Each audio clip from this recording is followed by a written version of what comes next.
బట్టి విక్రమార్క గారు ఆ రోజు అన్న మాట ఇంకా నాకు నా చెవుల్లో ఇంకా వినబడతా ఉన్నది.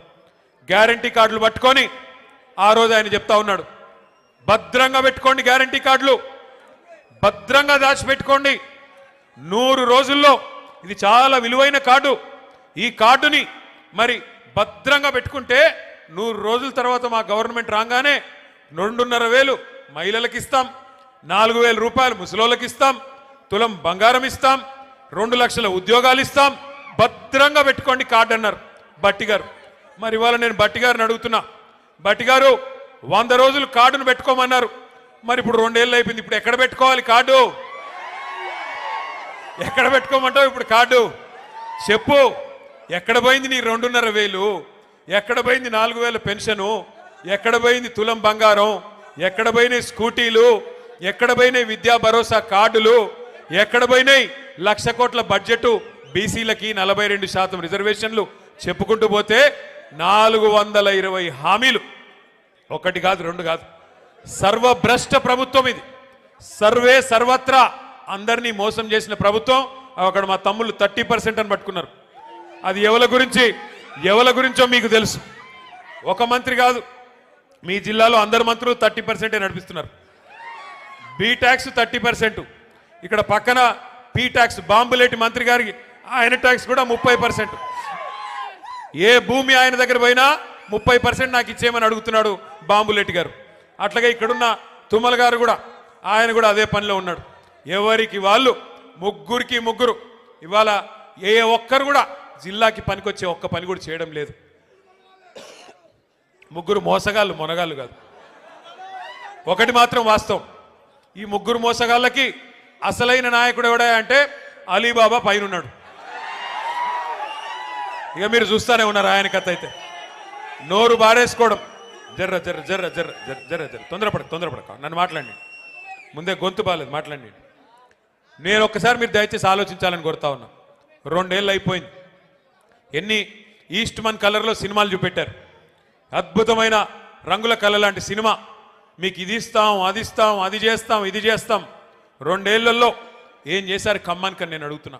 ఈ జిల్లాలో కేసీఆర్ గారు 7.5 లక్షల ఎకరాలకు నీళ్ళు ఇవ్వాలని చెప్పి, గోదావరి జలాల మీద పూర్తి హక్కు ఖమ్మం జిల్లాకి దక్కాలని చెప్పి, ఎందుకంటే మీ తర్వాత కిందికి ఆంధ్రాకి, ఆంధ్రా నుంచి కిందికి సముద్రంలోకి నీళ్లు పోతాయి. తెలంగాణలో కిందేమీ లేదు ఇంకా ఖమ్మం తర్వాత, కొత్తగూడెం తర్వాత. కాబట్టి మన నీళ్లు, మన గోదావరి నీళ్లు మరి ఏవైతే పూర్తి స్థాయిలో ఖమ్మం జిల్లాకి దక్కాలో దానికోసం సీతారామ సాగర్ అనే ప్రాజెక్టును అద్భుతంగా డిజైన్ చేసి 7.5 లక్షల ఎకరాలు, కొత్తగా 3,40,000 ఎకరాల ఆయకట్టు, అట్లాగే స్థిరీకరించబడే ఆయకట్టు ఏదైతే ప్రస్తుతం కృష్ణ కింద ఉందో, ఎన్ఎస్పి కింద ఉందో దాన్ని కూడా స్థిరీకరించడానికి మరొక 3.5 లక్షల ఎకరాలకి, మొత్తం కలిపి 7.5 లక్షల ఎకరాలకి నీళ్ళిచ్చే ప్రతిపాదించే ప్రాజెక్టు సీతారామ సాగర్. ఏనుగెళ్ళింది తోక చిక్కింది అన్నట్టు 90% పనులు కేసీఆర్ గారే పూర్తి చేసినారు. చేసి చివరికి మనం దిగిపోయే నాడు డిసెంబర్ 2023లో కట్టిన ఇల్లు పెట్టిన పొయ్యి అన్నట్టుగా వీళ్ళ చేతికి తాళాలు ఇచ్చి మనం పక్కకు తప్పుకున్నాం. 2 ఏళ్ళైంది. ఏం చేశారు మరి? అశ్వారావుపేటలో ఈరోజు నిజానికి ఒక్క సీతారామ సాగర్ ద్వారా 1,30,000 ఎకరాలకి నీళ్ళు ఇచ్చేదానికి కేసీఆర్ గారు డిజైన్ చేశారు. సత్తుపల్లి నియోజకవర్గంలో కల్లూరు కావచ్చు, వేంసూరు కావచ్చు, పెనుబల్లి కావచ్చు, 4 మండలాల్లో 40,000 ఎకరాలకు నీళ్ళు ఇవ్వడానికి సీతారామ సాగర్ని కేసీఆర్ గారు డిజైన్ చేశారు. ఇవాళ ఇల్లెందు నియోజకవర్గంలో 20,000 ఎకరాలకు నీళ్లు రావాలి, కొత్తగూడెంలో 10,000 ఎకరాలకు రావాలి, అట్లాగే వైరా నియోజకవర్గంలో 20,000 ఎకరాలకు నీళ్లు రావాలి.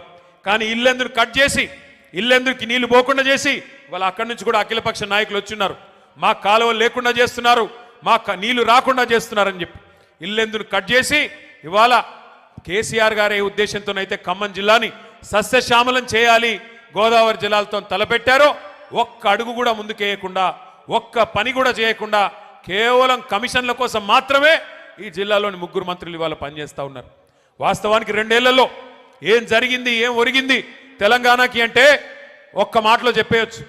రామాయణం కదా, కట్టే కొట్టే తెచ్చే అన్నట్టుగా ఏందయ్యా కాంగ్రెస్ ప్రభుత్వం 2 ఏళ్లలో చేసింది అంటే ఎగవేతలు, కూల్చివేతలు, పేల్చివేతలు, ఈ 3 తప్ప పీకిందేమీ లేదు. ఎగవేతలు ఒకటా రెండా? ఎన్ని హామీలు ఎగ్గొట్టారు. ఇదే ఖమ్మం జిల్లాలో కౌలు రైతుల సంఖ్య చాలా పెద్ద ఎత్తున ఉంటుంది. ఆ రోజు రేవంత్ రెడ్డి పిసిసి అధ్యక్షుడిగా ఉత్తరాలు రాసినాడు కౌలు రైతులకి. ఏమని? కేసీఆర్ గారు భూ యజమానులకే ఇస్తున్నారు రైతు బంధు, మీరు నాకు అవకాశం ఇవ్వండి, ఖమ్మం జిల్లా నుండి నాకు 9 సీట్లు ఇవ్వండి, ఇచ్చినట్టయితే 22 లక్షల మంది కౌలు రైతులకి నేను ఇస్తాను రైతు బంధు అంటూ ఆ రోజు రేవంత్ రెడ్డి ఉత్తరం రాసినాడు. కేసీఆర్ గారు 2 పంటలకు ఇస్తున్నారు రైతు బంధు, నేను 3 పంటలకు ఇస్తా అన్నాడు. కేసీఆర్ గారు 10,000 ఇస్తే ఎకరానికి నేను 15,000 15,000 రూపాయలు ఇస్తానని చెప్పాడు. ఇప్పటికి ఎన్నిసార్లు ఇచ్చాడు రైతు బంధు?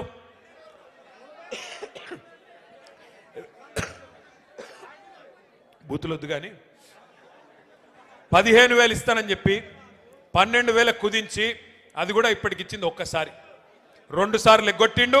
మొదటిసారి కేసీఆర్ గారు పెట్టిందే ఆ 5,000 రూపాయలు ఇచ్చాడు తప్ప ఒక్కసారి. 2 ఏళ్లలో ఈ ప్రభుత్వం రైతు బంధు వేసింది ఒక్కసారి, అది కూడా తగ్గించి 15,000 అని చెప్పి 12,000 కుదించి అది కూడా మొన్న ఒక్కసారి వేశారు. మళ్ళీ ఇప్పుడు సంక్రాంతి పండుగ రాబోతా ఉంది. మరి ఇప్పుడు వేస్తారో వేయరో ఎవరికి తెలియదు. ఎంత దారుణం అంటే కౌలు రైతులను మర్చిపోయారు. 3 పంటలకు రైతు బంధు ఇస్తామనేది మర్చిపోయారు. 15,000 మర్చిపోయారు. రైతు కూలీలకు పెద్ద పెద్ద కానీలు చెప్పారు. రైతు కూలీలకు కూడా నెలకు 1,000 రూపాయలు చొప్పున ఇస్తామన్నారు. 25 నెలలు అయిపోయింది. మరి వచ్చినాయా నెలకు 1,000 రూపాయలు ఎవరికన్నా రైతు కూలీలకి? ఎక్కడా ఎవరికేం లేదు. ఇందిరమ్మ ఆత్మీయ భరోసా అన్నారు, వచ్చిందా ఎవరికన్నా ఆత్మీయ భరోసా? రైతులకు, కౌలు రైతులకు, రైతు కూలీల సంగతి దేవుడెరుగు. ఇవాళ షాపుల్లో యూరియా అనేది దిక్కులేదు. షాపుల్లో యూరియా లేక యూరియా కోసం లైన్లు కడుతుంటే రైతులు, మరి మన తమ్ముళ్ళందరూ వీడియోలు తీసి వాట్సాప్లలో పెడుతుంటే ప్రభుత్వం పరువు పోతుందని చెప్పి ఒక కొత్త నాటకానికి శ్రీకారం చుట్టారు. ఏమని? యాప్ అంట. యాప్లో వస్తుంది. యాప్లో ఎప్పుడు వస్తుంది? షాపులో ఉంటాయి కదా, అక్కడ షాపులోనే లేదు, యాప్లో ఎడికెళ్ళి వస్తుంది. ఇప్పుడు ఈ యాప్ కూడా పనిచేయట్లేదు. యాప్ పనిచేయకపోతే ఇప్పుడు కొత్త నాటకం మళ్ళోటి కార్డు అంట. కార్డు ఇక గ్యారంటీ కార్డులు అయిపోయినాయి, యూరియా కార్డు కావాలంటే ఇప్పుడు. మరి నేను అడుగుతా ఉన్నా, ఒక్కసారి ఖమ్మం జిల్లా రైతన్నలు ఆలోచించాలా. కేసీఆర్ గారు 10 ఏళ్ళు పరిపాలించినప్పుడు ఏ యాప్ అవసరం పడలేదు, ఏ కార్డు అవసరం పడలేదు. ఆటో వాడికి 4 రూపాయలు ఇస్తే బాయికాడికి తీసుకొచ్చి బంగారం లాగా 6 కావాలంటే 6, 10 కావాలంటే 10 యూరియా బస్తాలు బాయికాడికే వచ్చేది.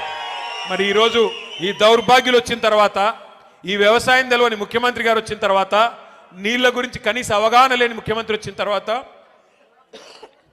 రైతన్నలకి ఈ కష్టం వచ్చి పడింది. నేను ఏదో దుగ్ధతోనో బాధతోనో మాట్లాడడం లేదు. నేను ఎందుకు చెప్తా ఉన్నానంటే, ఎందుకు చెప్తా ఉన్నా అంటే, ఈ ముఖ్యమంత్రి గారికి